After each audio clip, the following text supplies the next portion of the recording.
तो UPSC Indian polity में जो प्रेसिडेंट हैं उनके लिए सबसे इम्पोर्टेंट जो आपको याद करने वाली चीज़ें हैं वो है power and function of president. ठीक है, तो बहुत ही टू द पॉइंट डिस्कशन होगा और इस डिस्कशन में क्या है कि बहुत सारी चीज़ें आपको लगेंगी कि इंक्लूडेड नहीं है, पर ऐसा नहीं है। बिल्कुल एक्चुअली क्या है कि बहुत सारी बुक्स में क्या होता है, बहुत सारी चीज़ें रिपीटेटिव होती हैं। तो मैंने इस तरह से चीज़ों को रिप्रेजेंट किया है आपके सामने, ऐसे कोशिश की है पढ़ाने की कि कोई भी चीज़ रिपीट ना हो। जो चीज़ रिपीट होगी वो हम लोग इंडिविजुअली पढ़ेंगे। मतलब जैसे कि एग्जांपल के लिए आपको बता दूं, लेजिस्लेटिव पावर में one of the power of president है उनकी ऑर्डिनेंस मेकिंग पावर। तो ऑर्डिनेंस मेकिंग पावर एक बड़ा टॉपिक है, खुद में एक मतलब टॉपिक है जिसको हमें पढ़ना है। तो मैंने उसको इसमें इंक्लूड नहीं किया है क्योंकि वो अभी पढ़ना फिर बाद में उसको रिपीट करना एक टाइम वेस्ट होगा।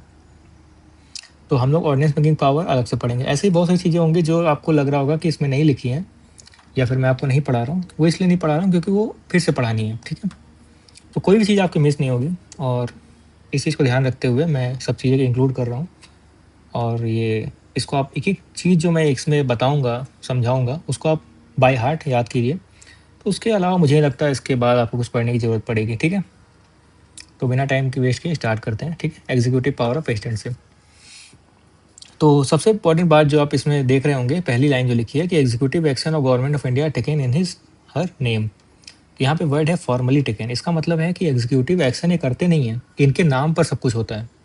जैसे मान लीजिए कोई बिल पास होना है, ठीक है, या कुछ अपॉइंटमेंट होनी है, तो ये सब क्या है, एग्जीक्यूटिव एक्शन है, करेंगे एग्जीक्यूटिव ही, पर टेकन इन हर नेम। ठीक है, उनके सील और उनके ऑथराइजेशन में सब कुछ होगा, इसी को बताया गया है। नेक्स्ट लाइन में और इम्पोर्टेंटली इसको डिस्क्राइब किया गया है किन किन लोगों को ये अपॉइंट करते हैं। तो बहुत सारे इंपॉर्टेंट पॉलिटिकल पोस्ट हैं जिनको अपॉइंटमेंट सिर्फ और सिर्फ प्रेसिडेंट करते हैं।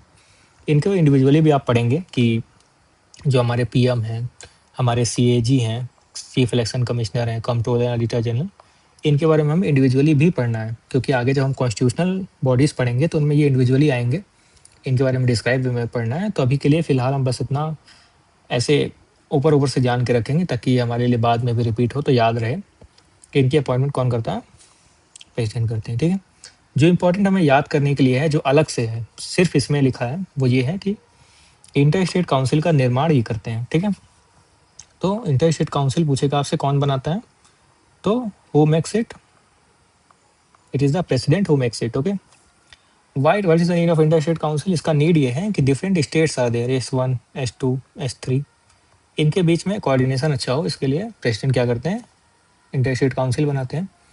और इंटर स्टेट काउंसिल का जो चेयरमैन होता है वो हमारे ऑनरेबल पीएम होते हैं। ये बात याद रखने वाली है। ठीक है, तो पीएम चेयरमैन होंगे और बाकी जो लोग हैं वो इसके मेंबर होंगे। ठीक है, बाकी कौन लोग, सीएम। जितने भी स्टेट हैं उनके जो मुख्य हैं वो तो सीएम ही हैं। तो मुख्यमंत्री मेंबर होंगे और प्राइम मिनिस्टर उस पूरे काउंसिल के चेयरमैन होंगे। अच्छा, किसी भी स्टेट में क्या होता है, शेड्यूल ट्राइब होती हैं और कुछ ऐसे बैकवर्ड क्लास होते हैं जो इकोनॉमिकली, लिटरेसी के रेस्पेक्ट में, एग्रीकल्चरी, है ना, बहुत सारे प्रोस्पेक्ट्स में वो पुअर होते हैं। तो उनको इम्प्रूव करने के लिए उन पर्टिकुलर स्टेट में एक एरिया को शेड्यूल एरिया डिक्लेयर कर दिया जाता है। तो उस शेड्यूल एरिया को डिक्लेयर करने का मतलब ये होता है कि उसमें कुछ स्पेशल प्रोविज़न के तहत फिर उसको हम लोग इम्प्रूव करेंगे, वहाँ के लोगों को अलग सहायता मिलेगी। तो ये जो बाउंड्री क्रिएशन होती है कि इस पर्टिकुलर स्टेट का इतना एरिया शेड्यूल एरिया होगा, ये बाउंड्री क्रिएशन कौन करता है, प्रेसिडेंट करते हैं। ठीक है, वही यहाँ पे लिखा है कि declare any area schedule area. अच्छा, एज यूनियन टेरिटरी, जैसे कि हमें पता है कि हमारे पास 28 स्टेट्स हैं और 8 यूनियन टेरिटरीज हैं, including the union territories of Jammu and Kashmir at present when I am recording the video. तो 28 स्टेट और 8 यूनियन टेरिटरीज में जो 8 यूनियन टेरिटरीज हैं इनके लिए तो हमारे सीएम हैं, गवर्नर भी हैं। पर इस 8 यूनियन टेरिटरीज को कैसे एडमिनिस्टर किया जाएगा, कौन एडमिनिस्टर करेगा, कौन इनकी एडमिनिस्ट्रेशन को संभालेगा? तो उसके लिए हमारे पास एलजी होते हैं। एलजी कौन होता है, लेफ्टिनेंट गवर्नर। इनको अपॉइंट कौन करता है, हमारे ऑनरेबल प्रेसिडेंट। तो एक्चुअली प्रेसिडेंट जो है वो यूनियन टेरिटरीज को एडमिनिस्टर कर रहे हैं किसकी मदद से, by appointing his lieutenant governor. Okay, तो he appoints a representative of himself, a lieutenant governor, to administer in the name of president. Okay, for what, union territories. अच्छा, यहाँ पर एक शब्द लिखा हुआ है बैकवर्ड क्लासेस। तो बैकवर्ड क्लास का मतलब ये नहीं है कि हम सिर्फ बात कर रहे हैं ओबीसी की, बैकवर्ड क्लास का ये बिल्कुल भी मतलब नहीं है। तो बैकवर्ड क्लास का मतलब ये है सिर्फ कि जो भी पिछड़ी जाती हैं या जिनको भी हम आइडेंटिफाई कर लेंगे कि वो पिछड़ी जाती हैं, कोई ज़रूरी नहीं है कि अभी एग्जिस्ट करती हैं, हो सकता है बाद में वो आइडेंटिफाई हो कि एक पार्टिकुलर लोग जो हैं वो बैकवर्ड हैं, उनके बारे में हमें कुछ करना चाहिए, ठीक है। तो उनको लिए कमीशन बिठा के फिर उनके रिस्पेक्ट में कुछ जो भी उनको रिजर्वेशन देना हो या कुछ भी करना हो उनकी सहायता के लिए, उनके इम्प्रूवमेंट के लिए, तो वो कैसे करेंगे, हमारे ऑनरेबल प्रेसिडेंट ही करेंगे, उसके लिए कमीशन बिठाने का काम, ठीक है। ये चारों आपको याद रखना है। लेजिस्लेटिव पावर ऑफ प्रेसिडेंट बहुत सारी हैं, ठीक है। तो हम लोग इसमें जो भी चीज़ें हैं उनमें सबको याद रखना है और साथ ही साथ हमें इनका मतलब समझना है, तो इससे हमें याद करना आसान होगा, ठीक है। तो जैसे कि हम देख सकते हैं, पहला समन और प्रोग। तो इसमें हमें ये समझना है कि समन क्या होता है। समन का मतलब होता है बुलाना, ठीक है। किसी को बुलाने को समन कहते हैं। तो जैसे मान लीजिए हमारी लोकसभा है, फॉर एग्जाम्पल इसमें 3 सेशन होते हैं। एक होता है बजट सेशन, एक होता है आपका मानसून सेशन और तीसरा आपका होता है विंटर सीजन। तो बजट, मानसून और विंटर सीजन, इन तीनों को क्या क्या होता है, पहले बुलाया जाता है, समन। अब इनका काम हो गया तो इनको क्या किया जाएगा, खत्म किया जाएगा। तो उस खत्म करने की प्रक्रिया को प्रोरोग बोलते हैं। तो प्रोरोग से एक पार्टिकुलर सीजन खत्म होगा, यानी कि बजट सीजन खत्म होगा, ठीक है। और सिमिलरली हर एक का फिर मानसून को बुलाया जाएगा और फिर मानसून को प्रोरोग किया जाएगा, फिर विंटर को बुलाया जाएगा, विंटर को प्रोरोग किया जाएगा। डिसॉल्व का मतलब क्या होता है कि ये तीनों को ही एक बार में डिसॉल्व कर देना। अब ना बजट बजट सीजन चल रहा था और मैंने प्रेसिडेंट आए, उन्होंने डिसॉल्व कर दिया, तो पूरा का पूरा लोकसभा डिसॉल्व हो गया, लोकसभा खत्म। अब नई सरकार बनेगी, नई सरकार का नया बजट सेशन, नया मानसून, नया विंटर। अच्छा, इंपॉर्टेंट बात यह है कि पार्लियामेंट जो होता है वो 3 चीज़ों से बना होता है, प्रेसिडेंट से, राज्यसभा से और लोकसभा से। पर यहाँ पे क्या लिखा है, डिसॉल्व द लोकसभा, यानी कि राज्यसभा को डिसॉल्व करने की बात नहीं कही गई है। इसका रीज़न ये है कि राज्यसभा एक परमानेंट बॉडी है और वो डिसॉल्व नहीं होता है, क्लियर। इसलिए डिसॉल्व ओनली फॉर लोकसभा। अच्छा, अब बात आती है एड्रेसिंग द पार्लियामेंट। तो पार्लियामेंट को प्रेसिडेंट जो है वो 2 बार एड्रेस करते हैं। एक हर साल के पहली सुबह है, सॉरी हर साल पहली बार, ठीक है। मतलब जैसे ही 2026 था, मान लो खत्म हुआ, इसका तीनों सीजन खत्म हो गए, बजट, मानसून और विंटर।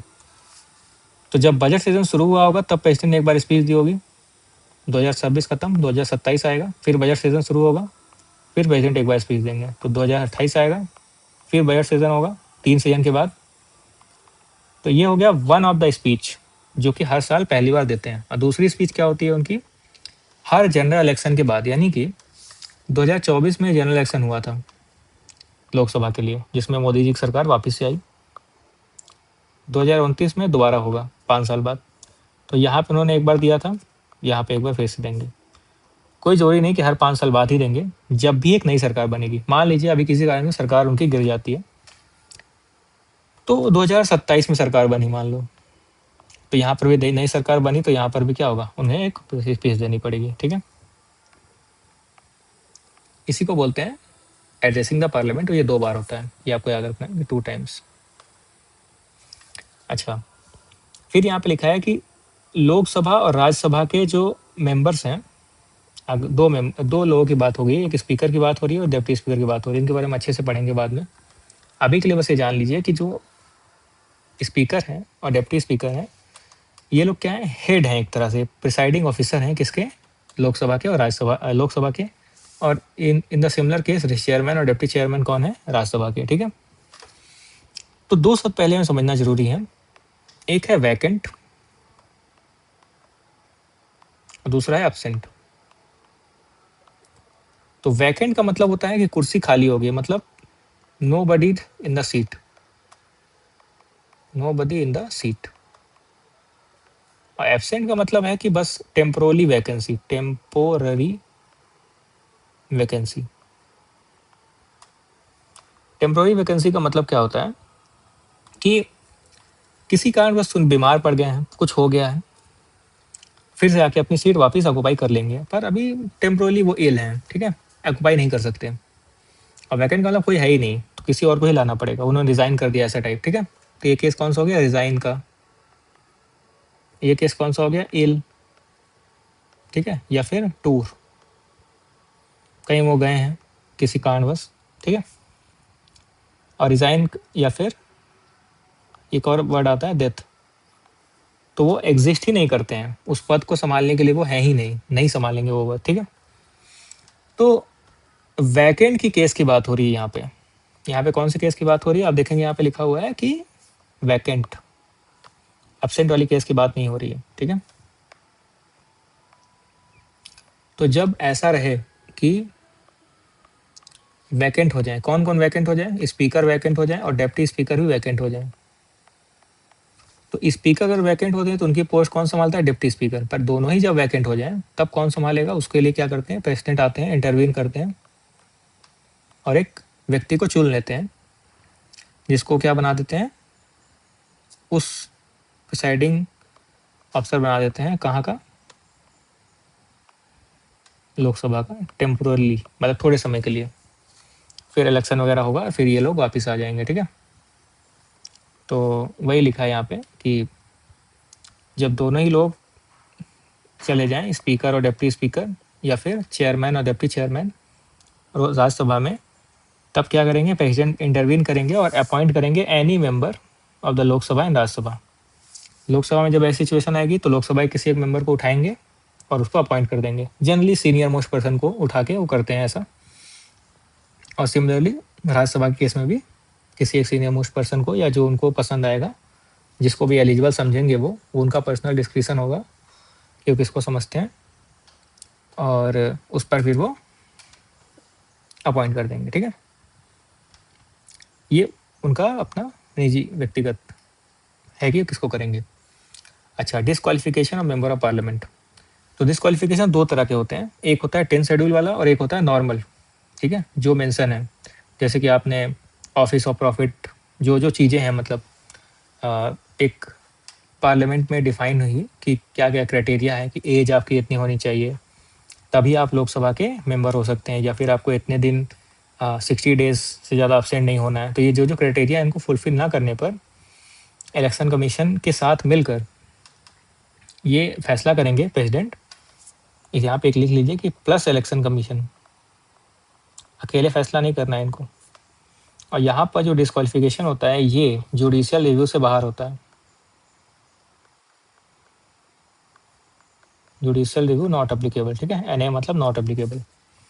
यानी कि एक बार प्रेसिडेंट ने और इलेक्शन कमीशन ने मिलकर ये फैसला कर दिया कि ये व्यक्ति डिस्क्वालिफिकेशन के लिए इसका करना है, क्योंकि इसने पर्टिकुलर चीज़ों को जो मेंशन है, जिसके लिए जो इसके डिस्क्वालिफिकेशन को अप्रूव करती हैं और को उनको फॉलो नहीं किया है, ठीक है, जो इसके डिस्क्वालिफिकेशन को अप्रूव करती हैं उनको इन्होंने फॉलो किया है, मतलब, ठीक है, जो अप्रूव करती हैं जो चीज़ें हैं उनको इसने किया है, तो चूँकि ये डिस्क्वालिफिकेशन के लायक है, इसको डिस्क्वालीफाई करना चाहिए, और फिर वो ये दोनों लोग मिलके इसको अप्रूव कर देते हैं। और इस पर जुडिशरी कुछ नहीं कर सकती, जुडिशरी पे आप नहीं जा सकते, ठीक है, क्लेम करने के लिए।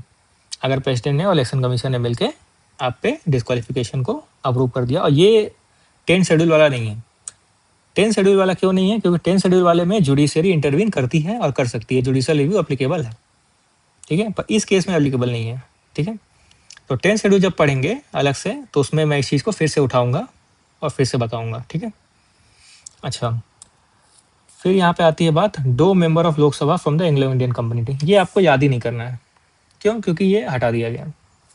पहले था कि 2 लोगों को नॉमिनेट करते थे, अभी करने की जरूरत नहीं है, अभी नहीं करते हैं। तो किससे हटाया गया ये याद करना जरूरी है, 104 constitutional amendment act. By this act this clause has been removed. ये क्लॉज को हटा दिया गया। अब कोई भी एंग्लो इंडियन कम्युनिटी का मेंबर अपॉइंट नहीं होता है नॉमिनेट नहीं होता है बाई प्रेसिडेंट, ठीक है। ये आपको याद करना है कि 12 मेंबर ऑफ राज्यसभा जो है वो एमिनेंट पर्सन को अपॉइंट करते हैं, यानी कि कुछ लोग ऐसे होते हैं जो डायरेक्टली, मतलब जैसे कि मान लीजिए सचिन तेंदुलकर को अपॉइंट किया गया था, तो सचिन तेंदुलकर जी जो थे वो कोई कॉन्स्टिट्यूंसीज लड़के नहीं आए थे, ठीक है। और इम्पोर्टेंट ये है कि सिर्फ ये राज्यसभा में प्रोविज़न है, लोकसभा में नहीं है, ठीक है। बहुत इंपॉर्टेंट कि सिर्फ और सिर्फ राज्यसभा में 12 लोगों को अपॉइंट किया जाता है। और ये जो लोग होते हैं ये बहुत एमिनेंट पर्सन होते हैं, लिख लीजिए यहाँ पे कि eminent in field of science, literature, technology, sports, music, etc. और ये भी प्रेसिडेंट का पर्सनल डिस्क्रिप्शन है, मतलब पर्सनली वो सोचते हैं कि, ठीक है। अच्छा, पर्सनल डिस्क्रिप्शन बोलने का मतलब ये नहीं है कि वो खुद ही सोचते हैं। पर्सनल डिस्क्रिप्शन मतलब यहाँ पर भी aid and advice of the president ही है, sorry prime minister and council of minister ही है। सिर्फ 2 चीज़ें ऐसी हैं जो कि सिचुएशनल डिस्क्रिप्शन में आती हैं, ठीक है। और 2 और एक और ये जो मैंने पढ़ाई आपको कुछ देर पहले, ये वाले पॉइंट। तो इनके अलावा ऐसा कुछ भी नहीं है जो पेशेंट खुद से करते हैं।